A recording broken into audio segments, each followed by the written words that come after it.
Okay, looks like we're getting a good few in. So I'll start. Hello everyone and welcome to episode 3 of my Instagram live interviews.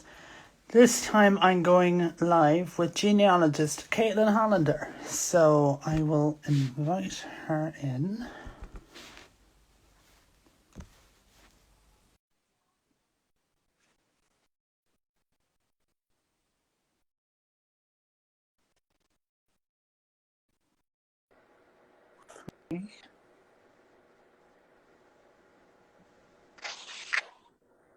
Here we go. All right. Hello, Caitlin. Hello. And You. I will give usual apology. I have a cat. I work from home, so I have a cat. She will try to get into the picture because she likes to do whatever I'm doing if it doesn't involve me paying attention to her. So, Not a problem. Who knows? We may get a surprise appearance from Caitlin Hollander's cat. Oh, anyway, I'll stop mucking around. Anyway, I figured I might let you introduce yourself. My name's Caitlin Hollander. I am the co-founder and co-owner of Hollander Wasp Jewish Heritage Services, and so I'm a professional genealogist. I'm based out of New York, but I work all over the world with a variety of Jewish backgrounds and various areas of history. And my specialty area is Ashkenazi Jewish ancestry and the Holocaust specifically as well. Right, because like you said, you like working with New York. Like I have come to you an awful lot with questions about trying to find records on certain things because a good few of family members, so like direct and well not direct, but kind of like ancestors of mine have gone to New York, specifically Brooklyn, and you were able to help me or just like point me in the right direction of where I should go, which because I was able to find a good few things on them with your help.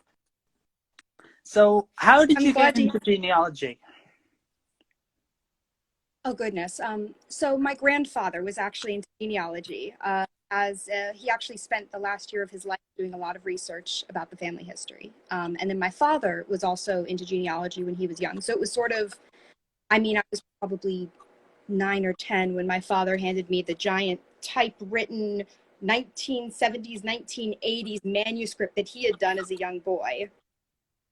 It would probably have been mid-70s, actually, 70s to late 70s, typewritten.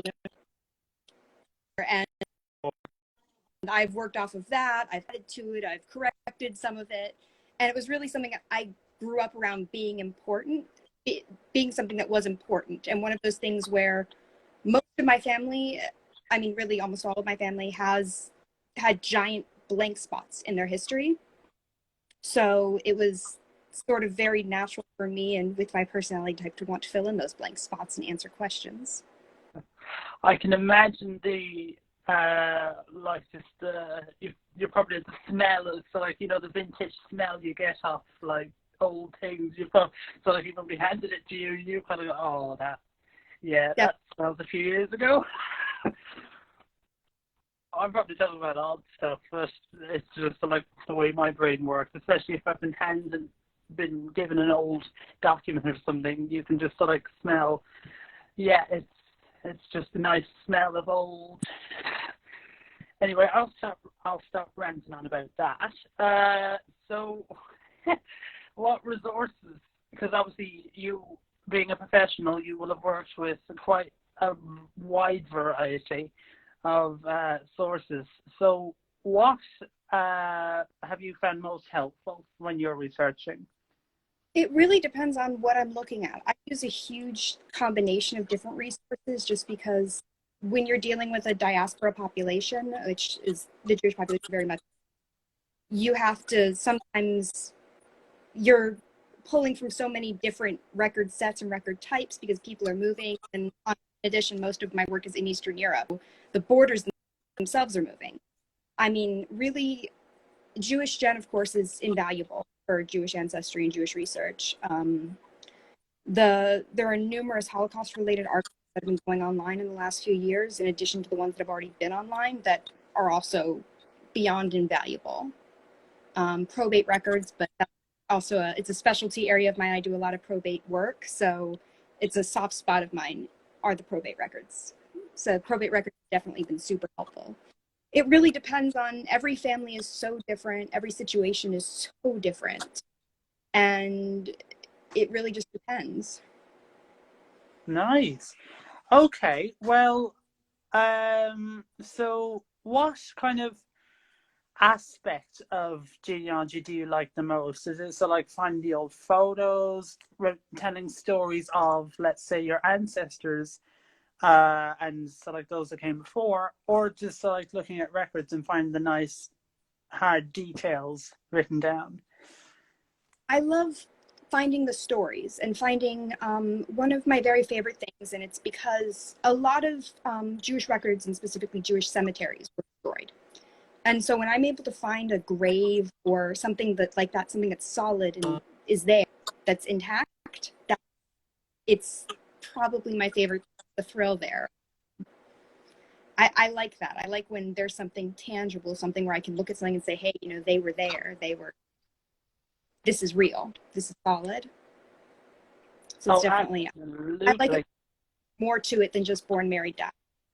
I like filling in the story. Yeah, absolutely. You do need like more like filling in the stories, because some people might say, oh, you know, there's nothing much about me. I mean, of course, everyone is individual themselves, and everyone has their own story. Like, and it's important that you kind of tell the story of those that came before, to honor them and to make sure that their memory lives on.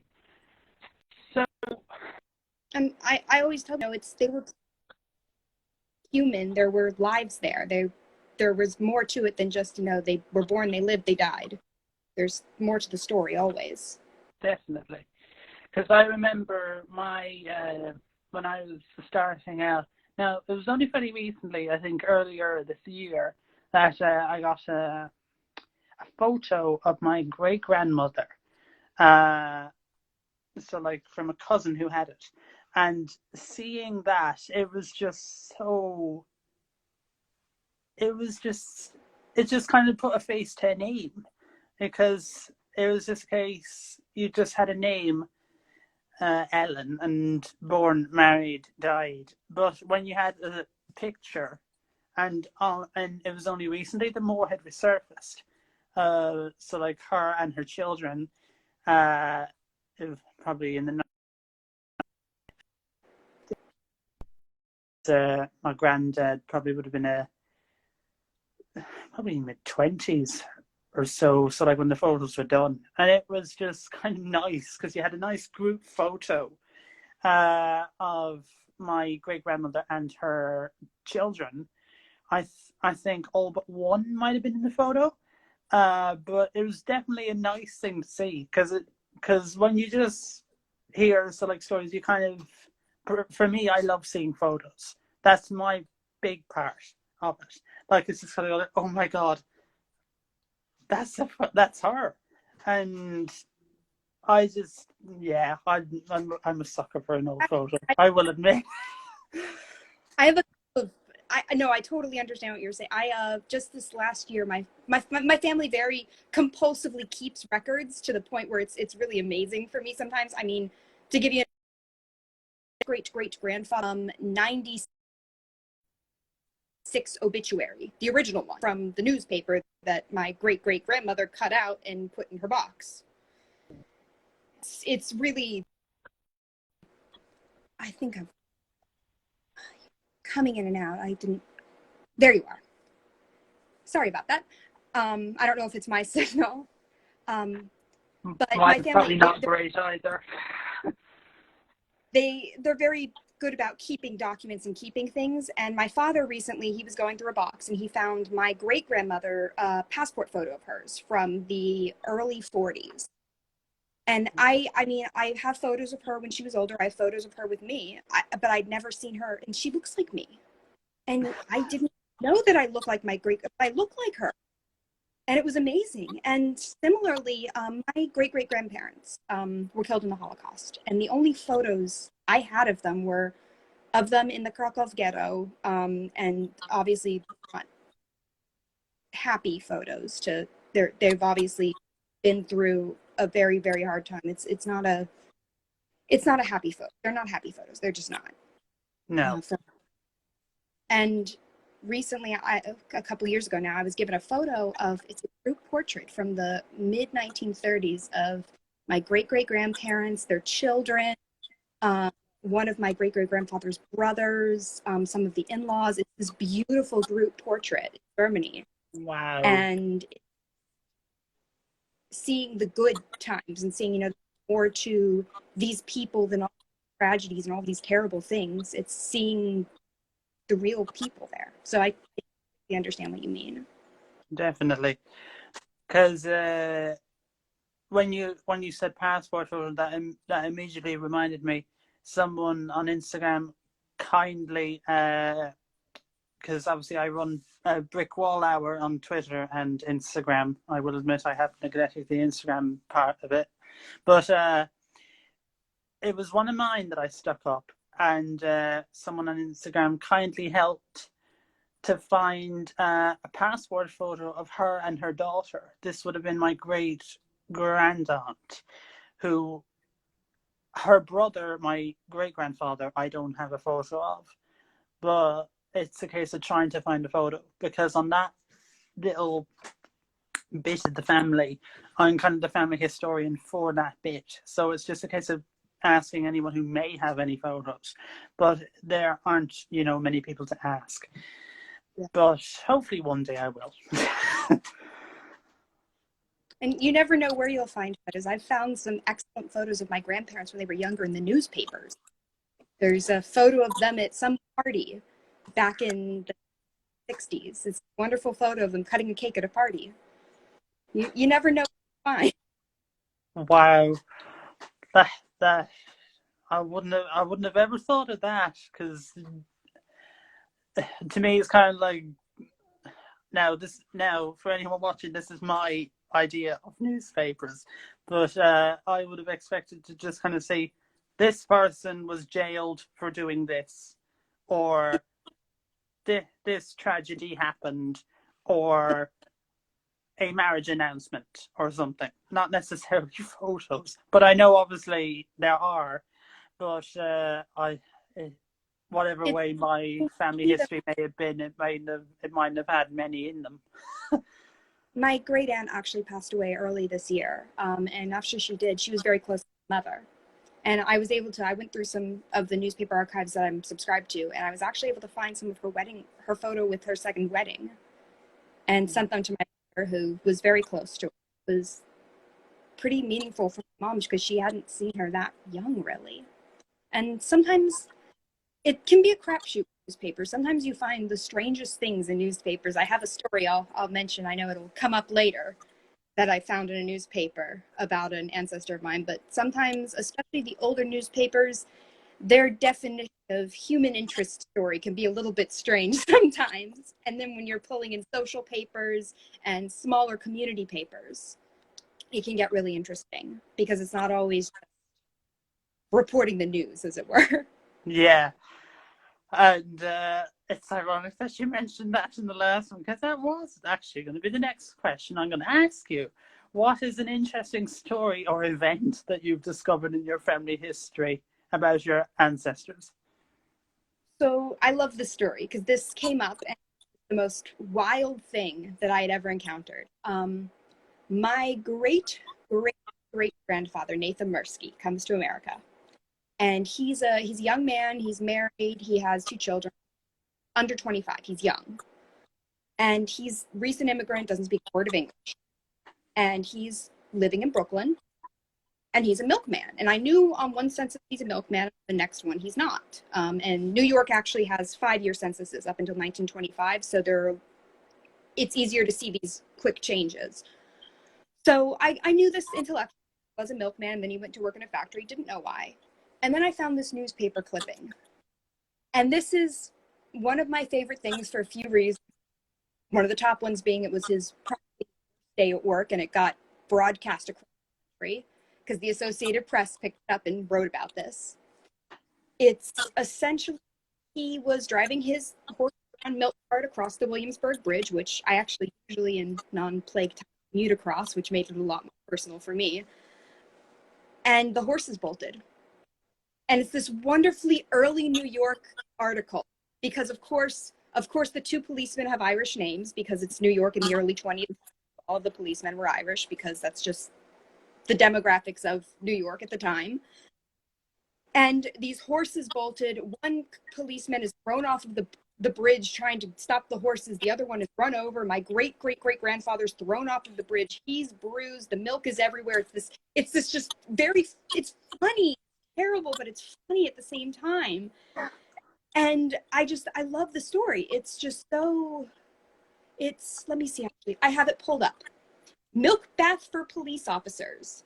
A team of horses attached to a milk wagon driven by Nathan Mirsky of Williamsburg ran away on the Williamsburg Bridge. As they rushed down the incline, the wagon struck another at the Brooklyn anchorage and tumbled it over. The milk was spilled on the roadway. Policeman Thomas McGrath undertook to stop the horses, but was knocked down and dragged for more than 50 feet before he let go. His uniform was covered with milk. Further on, policeman O'Brien had a similar experience. The horses finally ran into the runaway gate. Mirsky was pitched over the top of it, badly bruised. And it's just such a wild, this is 1910. And the crazy thing, that newspaper article's out of the Spokane, Washington Press, which is on the other side of the country. It's about as far from New York as you can go if you're just going west. It's the absolute opposite side of the country. But the Associated Press picked up this terrible day at work and put it everywhere. So whenever I'm having a bad day, I think, well, at least the whole country doesn't know about my worst possible day at work. Of course, that would have been fun to try and explain to the other half, wouldn't it? It's just one of those, the cart's wrecked, the horses are gone, the milk is everywhere, he's damaged to police officer. It's just this terrible story. And it's wild. It's that sort of thing I love. That's definitely my favorite thing I've discovered because it was just such an accident to even stumble on it. And one of the funniest things I've ever seen by far. Yeah, I can tell that you obviously had some exhilaration from when you first came across that.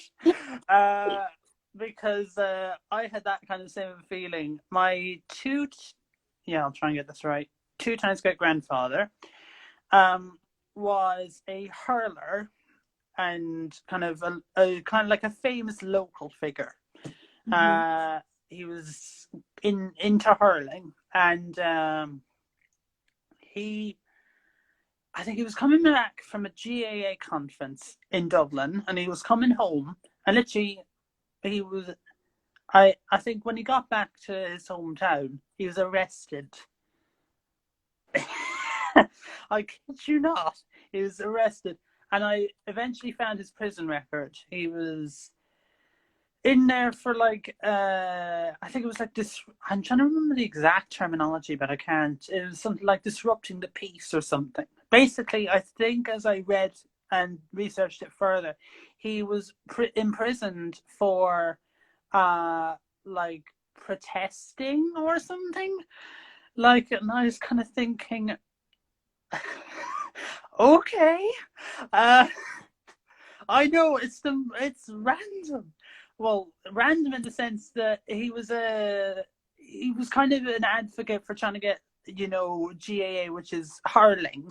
So it's an Irish sport, and he was coming back from conference. You get arrested and you get put in prison for, I think he was in there for 2 weeks. But strangely enough, I think one thing had covered that, and then I think about a few years before he died, so he died 1929, so maybe 1920, 21, he was then, so he was down the southeast of Ireland. He was arrested and imprisoned in Ballykinlar prison, which is in County Down, which is the north of Ireland, for 2 years. All because of, quote, an ordeal from which he never recovered. And I still don't know to this day what that means or what happened. I searched newspapers high and low, only to just kind of see an announcement that he had been arrested among a few others. For what, I don't know. It could possibly be something to do with War of Independence, because if it was 1920-21, that would have meant that the Irish War of Independence is still raging.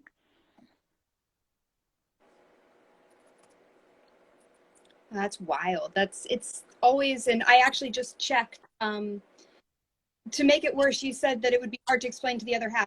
Wife, actually, they had their son about 2 months later, so I'm sure she was very, very unhappy with him losing the job because because it was January that year, and the census, the 1910 census, was taken in March, and he was no longer a milkman. Oh dear. I'm sure that went over very, very poorly. Yeah, only a little though. Like, she might go like, sure, it happens to everyone. And then you have to go like, really? Getting pulled along a bridge? Or two horses bolting off on you? I'd just quit. I'd just kind of go like, right. You're beating me. You win. I'll go find another job. I'll go work in a garment factory with everybody else. I'm not going to be a milkman anymore. You win. No more. Oh yeah, that would be manic. I couldn't imagine that happening to me. I'm sure the police officers, it would have been a bit surreal for as well. Kind of go like, oh, I just got pulled 50 feet along a bridge, trying to catch a horse. And the bridge itself, it's a big bridge. It's not the Williamsburg Bridge is massive. Like I said, I commute over it regularly. It actually has multiple levels because the subway runs on one level of it, although it's an above ground on that bridge. And cars go on another, and there are pedestrian. It's a very big bridge. So it would not have been an easy fall either for him to be pitched over it. It's a heck of a fall, and I'm very grateful he recovered though, because the ancestor I'm descended from was born a few years later. So, but it's a it's a wild story. Just knowing the bridge and knowing I've walked the bridge before. Not a small bridge. I know. And definitely if you can like walk and wear your ancestors' footsteps, for me that would definitely be like something that is very good, like in sort of a spiritual way. It's kind of nice to see, because you kind of go like, right, my ancestors were here and they worked here, they lived here, they knew people here.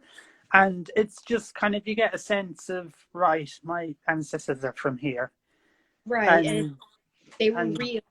They were here. It's, there are a couple of, just because I'm in the city and so much of my family, just because of immigration patterns in the US, ended up here. I mean, I've walked over to the house where great-grandmother was born on the Lower East Side of Manhattan. And I've stood in front of the tenement building. That building has burned down, but next to it, so the top floors are gone, but the lower floors remain. But next to it is its twin building, because a lot of these older tenements were built in pairs. Yeah. So I can see this building, and it's the same building that was there in 2009. It's the same building, nothing really knocked down. And it was there. It's the same view that they would have had, and things like that, you know. When I'm in the city, one of the places I work is down the street from where my grandmother was living on the 1940 census. It's the same neighborhood. And it's sort of just, it's nice. It's definitely, it's eerie sometimes, but it's a really good feeling at the same time. Definitely. And like, obviously I said earlier, as a professional, you would have come across many records. But is there so like one that you like most, or so like one that you like more than others? I mean, I definitely like more detailed records. There's a clerk that I deal with sometimes in one of the regions of, it's this very specific clerk that I like his records in one of the regions my family's from, because he puts little notes in. And I sometimes joke that it can be notes like, you know, this kid was born So this person and her sister's the one that makes good bread. Okay. All right. That's a good bit of information. Or detailing out, oh, this couple got married, but just so you know, she was previously married to this guy in divorce. Just little tidbits of gossip that he's just sliding into these records. And it's like, not even just this flavor, this little bit of personality to this clerk that otherwise would be just totally anonymous. I mean, it's those little things I like. I'm trying to think. I have a soft spot for, this is going to be very specific. Later Austro-Hungarian Empire birth records, I have a very soft spot for them. For a specific reason. They list out the mother. So a lot of the times on birth records, you'll just get the parents' names, and that's very useful. But on these records, they actually give you the mother's parents' names as well, which is very helpful. And often even the mother's father's occupation and where they're living. Typically, they tell you where they're living, if they're living, but they give you the mother's father's occupation as well. And it's definitely been very useful, especially because female lines, of course, are notoriously hard to track. Yeah. It gives you that whole extra route to take, and it gives you a little bit extra information. I love those. The 1900 and 1910 census, U.S. Census, I have a bit of a soft spot for a very specific reason. Those were the only two censuses in the U.S. They actually, every woman, how many children have you given birth to, and how many are now living? And it's invaluable because sometimes, I'll have a family that's living there with their 6 older children, and the mother will say, I have 8 children. I have 8 living children. So I'll know I need to look for 2 more people that are somewhere. And that's definitely, I like it just because it opens up. I like records that sort of open up new avenues in ways that you wouldn't always expect. So, you don't always expect, there's censuses don't ask how many dead babies do you have? Census asks. But these 2 years they did. And that lets you know, hey, I'm missing something. I'm missing these records. And it's not perfect. There's why a woman might answer one way or another. But it does help. And I like records that give you little things that you wouldn't always expect to find in that record. I like records that let you push back in a not typical way. And I definitely, my favorite though is going to be records. I think I mentioned this before. A lot of my background professionally is in probate. I actually testify on genealogical matters as an expert, and there's personality there. And I know I keep coming back to personality, but the fact that there's a will I handled in Manhattan from 1912, where in the will he says to his wife, take care of my little dog because I love this dog like a child and treat him as well as I treat him. And it includes care instructions for his little dog. And it's just this little note in a will. Or there was from a few years ago I ran into in Queens, where essentially the woman said to her husband, going through a bunch of different records trying to find the right person by this name, she says, I'm leaving everything to my only son, not to my husband. He knows why. Like, oh, well, he knows what he did. Nobody else knows what, but he did something and knows what he did. And just sometimes you get these little drops of information. Sometimes it's a massive waterfall of information and just personality. There is a man who he was my great-grandfather's second cousin, but he was also my great-grandfather's first cousin-in-law because he's a second cousin who married my great-grandfather's cousin. So he married his second cousin, actually. So he's a cousin in a bunch of other ways too, but that's complicated. I'm glad you broke that down because I wouldn't have understood that. I deal with a lot of very intense endogamy, a lot of really intense marriage patterns, and so sometimes I run into things where I'm like, okay, well, how many different ways are these two people related? But in this case, when he died, his wife had died, he had no children, so he wrote this will. It's about 30 pages long, and he was a very wealthy man, and he writes out who he's leaving the money to and how they're related. So it's 1940. It's amazing. 1946 will, where I basically have this distant but close enough aunt relative writing out, this is my cousin, but this is the daughter of my father's younger sister, Pearl. And Pearl died in this place. I'm like, oh, well, thank you. And he's exactly how all of these people are. And then in some cases, they're not related. He says, this person is not related to me. They are a friend. This is how we know them. I was like, thank you, Izzy, for filling in all of these gaps. It's this massive document. And it's probably been one of the most invaluable documents I've ever run into, just because he explains exactly who everybody is. He's not just giving a list of names. He says, this is who this person is. This is who this person is. Or I'm not leaving money to this person because I know that their husband is involved in this business and they're well off. And so I can leave the money to other people. And I've discussed it. So I love probate records because it gives you a little bit of a glimpse of the human. Definitely. And I know you were saying that it listed so like the mother's name and her parents' names. Like, definitely women, I find, especially in Irish records, if it's like a baptism, you will find like the father's name and the mother's name, but a lot of the time for me, I can only just do the first name. So it might just be Mary or Anne or Nancy or whatever it is. And you can't fill in anything more, because I know I was going through, I think he'd be my third or fourth time great grandfather. His name was Pat, and unfortunately, he had the surname that was like the most common in that area. It was like his name was like Pat Burke or something, which was, and from where my ancestors are from, Burke was like, oh no, you'd need an awful lot of clarification as to which Pat Burke, because there'd probably be about 50 others. And I remember vividly, I spent one day just going through search after search after search for every death of a Pat Burke to try and work out which one was he, and then and if I was unsure about a few, I'd then have to examine it further, try and work out, okay, which one out of these can I tell is definitely him? And then when I found him, I then had to see, was he married or was he a widower?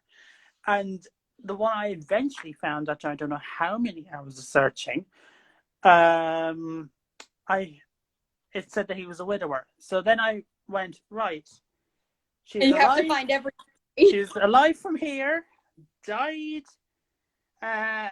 between here and here, and I just did Burke, which, believe you me, you do not want to do, because it's, like I said, one of the most common names in that area. So I was flicking through loads, and obviously any female Burke there between this year and this year, and I think there was like nearly 20 years gap to look through. So I eventually found it, and from evidence that I stacked up, I believe her name was Mary. But even still, it took me an awful long time to try and find it. Funnily, off of that, my business partner, Michael, actually just wrote an article for our company blog, and he mentions in a lot of these communal lists for the Jewish community. In his case, he's discussing the 17th century Jewish community in Amsterdam. And there are these records, and sometimes it'll say, oh, this one's older.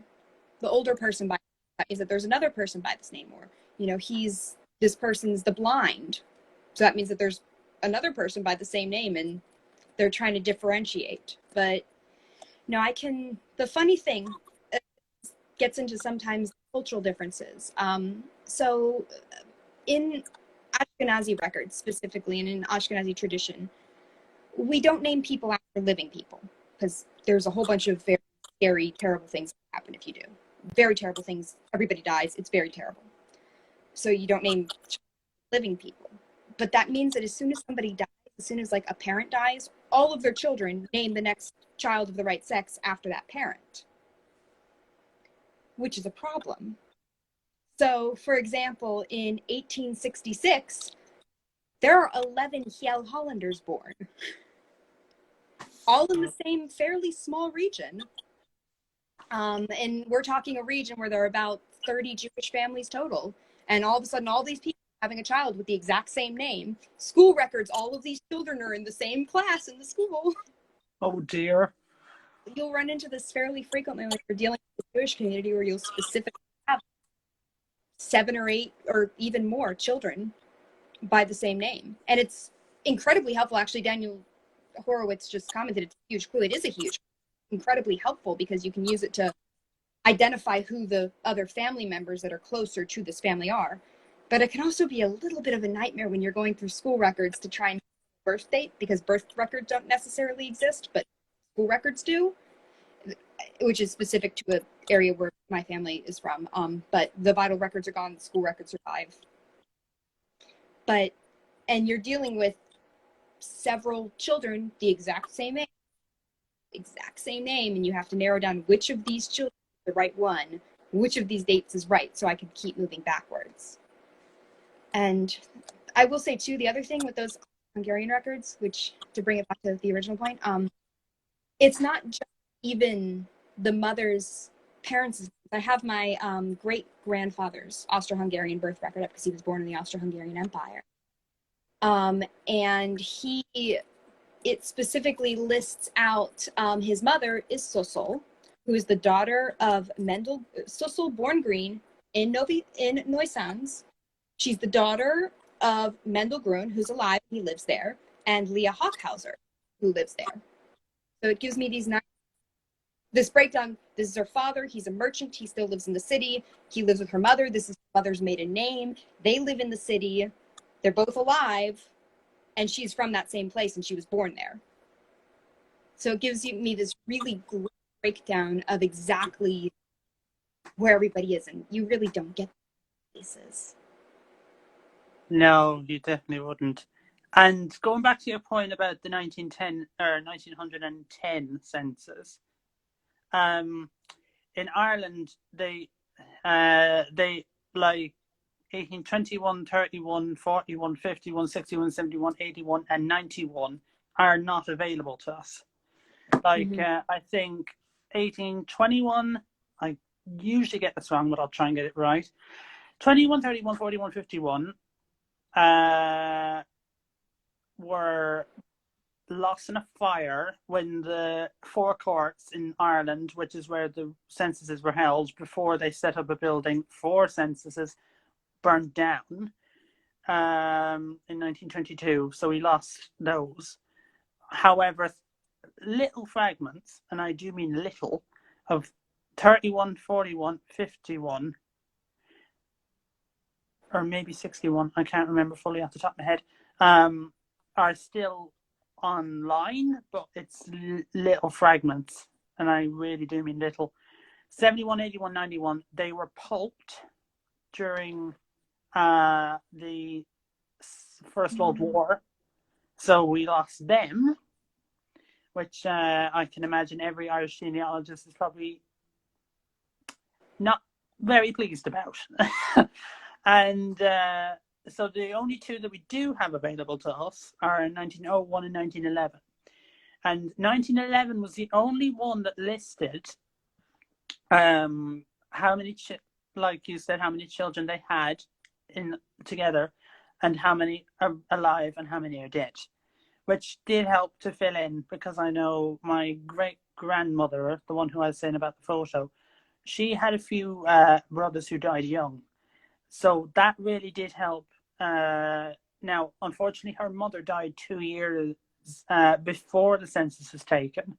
But from what I can find using multiple methods of searching, I think I had found all of them, and she was one of 10. And I think about 3 or 4 had passed away young, like about 1 or 2 years old. And only within about the last month or so, maybe 2, the Irish government released missing. Well, they had indexes for certificates, but they didn't have images. So images for them were released from 1872, I want to say, up to 1879. And two of my great grandmother's brothers were in there. And the two of them had died within a few days of each other because it's like, I can't think of the name, you'll probably know it, but it's when a child has, it's like a viral infection, but it's like a very severe whooping cough. Mm.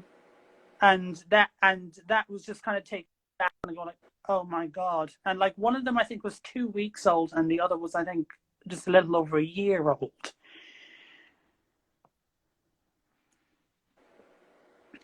So It's that on was our definitely records. damning. We lost the whole most of the 1890 fragments from the South and the Midwest that survived. But 1921, the archive fire took out pretty much 99% of the 1890 census in the U.S. And then in 1973, there was a records fire. The National Archives took out quite a few of the pre-1973 military records, which is a nightmare. Army records. You know, you run into that. I think they lost 8 million records total. It's a massive, massive document. Wow. And And that was a recent. oh yes, so you go. That was a recent loss too. That was one that we're still. It's a nightmare. Yeah, because like I said earlier on, then because now they did 1901 and 1911. They always, I'm not sure whether they didn't just like doing it at the turn of the decade, but I'm not sure. But so 1921, the Irish War of Independence was still going, so they didn't do a census for that year. So the next one after that is 1926, 15 years since the last one. So, and there I know has been a petition online to try and get it released earlier because it's going to be January 2027 before it'll be released. But it's also the case that people want it released early because at that time it would release, a snapshot as to what Ireland was like as a country, like, 5 years after gaining independence from England and becoming a republic, with still having 6 counties in Northern Ireland with Britain. So it definitely, like, I think they'll. I want to say they need. I don't want to go saying numbers because I'm probably going to be wrong, but they need obviously more people to sign it, and I'm just hoping that it'll be released earlier. But I'm not holding out. Yeah. I don't expect it to be, but we can always hope. Oh, absolutely. And with the 1890, it can be frustrating too because there was an 1892 New York State census. They did take one, and that burned up in a separate fire.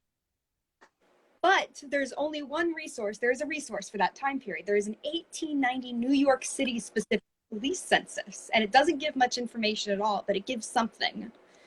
So that's about as much as we get for that period. But yeah, definitely, because obviously you need anything that you can get, really.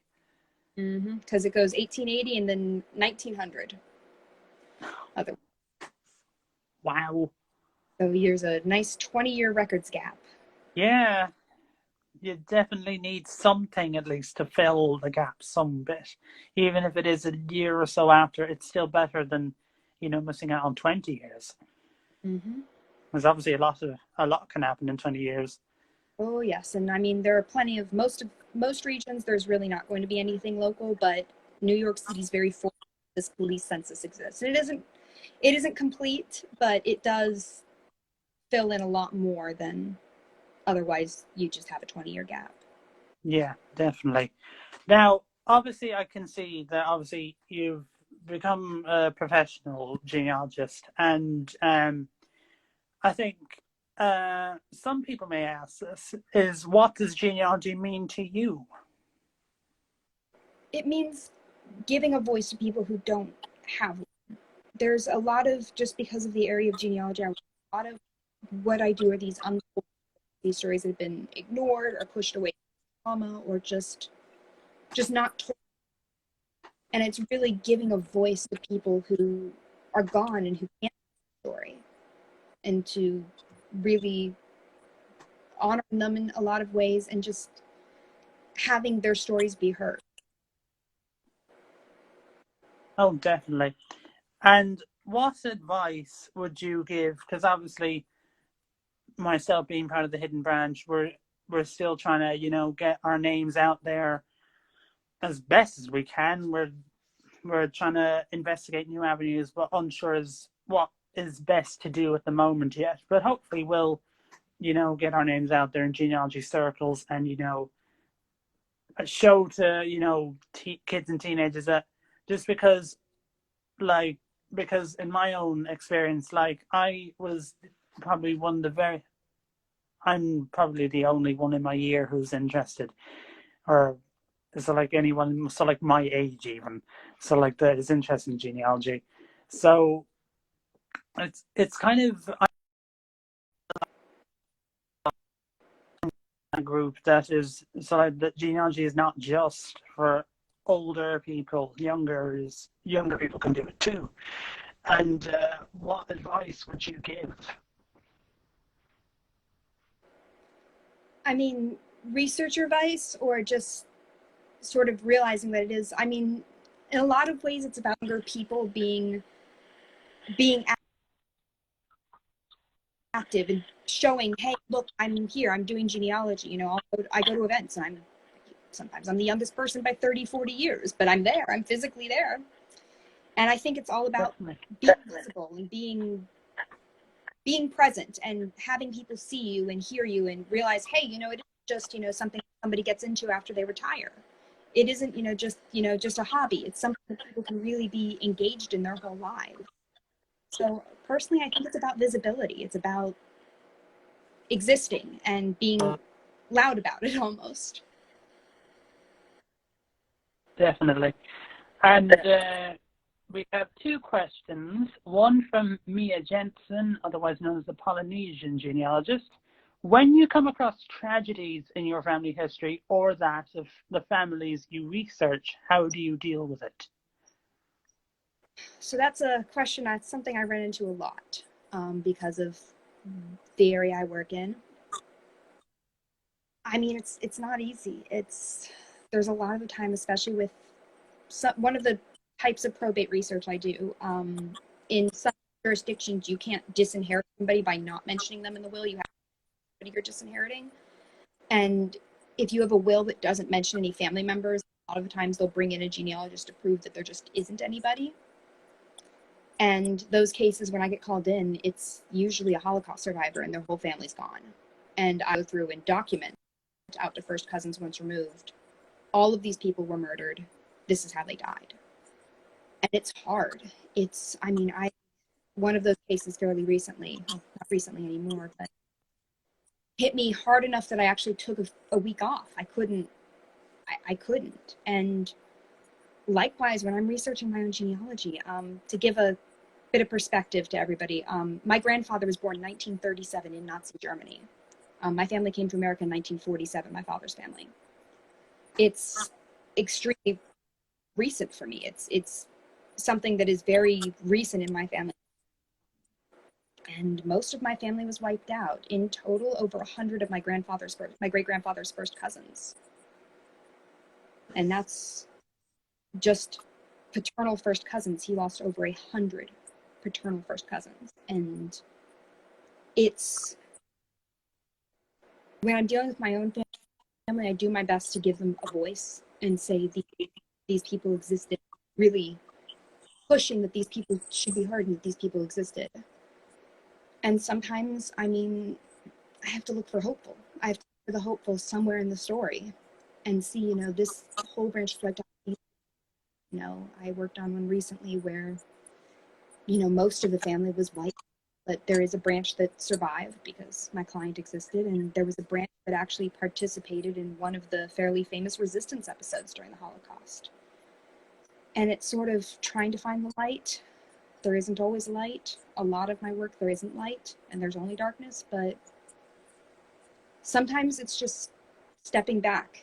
And stepping back can be a form of self-care, and stepping away from it and saying, okay, put my head on straight, and taking a breather and really recognizing that it's okay to take a step back. It's okay to feel these things about what you're looking at.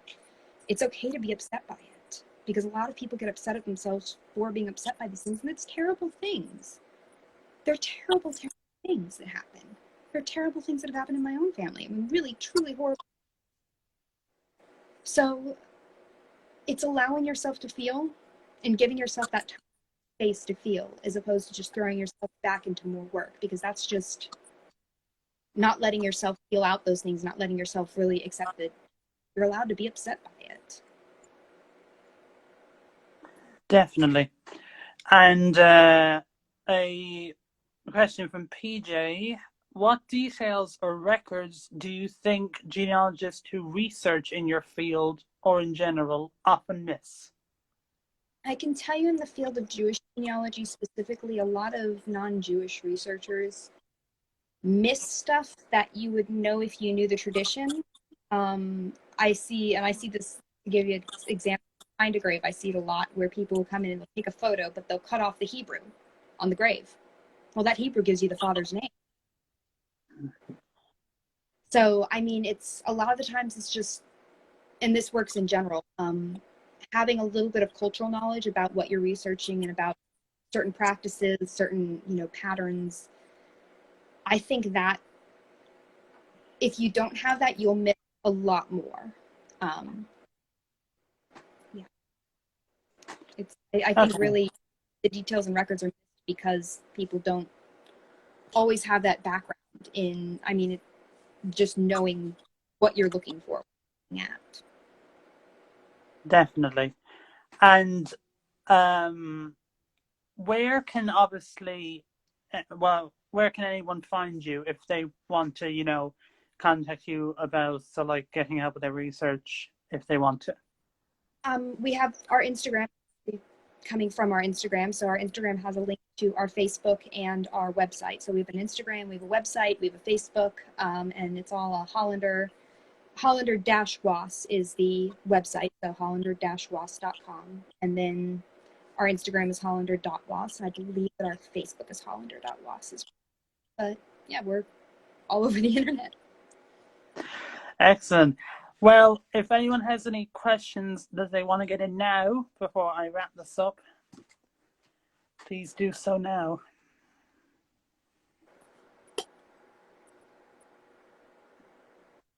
This is actually a big turnout to this one, because I see we have a good few figureheads, definitely. Mia, who obviously you answered a question from as well, is in here among with some of my hidden branch co-mates, if you want to call them. Any questions, really? I mean, it's definitely an area of research that not a lot of people work in professionally, and it's an area a lot of people don't always realize that, because it's sort of a narrow area, but it really is a very, very area, and it's definitely a different skill set for sure. I can't research some of the friends' research, and I definitely have a lot of people come to me and say, I don't, people who are professionals, people who are very, very, very good, come and say, I don't know what to do with this. I don't understand what these people are doing. So yeah. I'm for anything, really. And for anyone who watches this after this went live, feel free to drop any questions in the comments, as I'll tag Caitlin in them afterwards, and she can answer them if you have any. So, as it looks that no one else has any questions, I think I shall wrap this up. So thank you very much, Caitlin, for coming on, and thank you everyone who came to watch for coming as well. I will be releasing, not releasing, the next interviewee tomorrow. And stay tuned, and I will have another one for you next week. So with that, I'll say goodbye to everyone. And thank you for having me. Bye.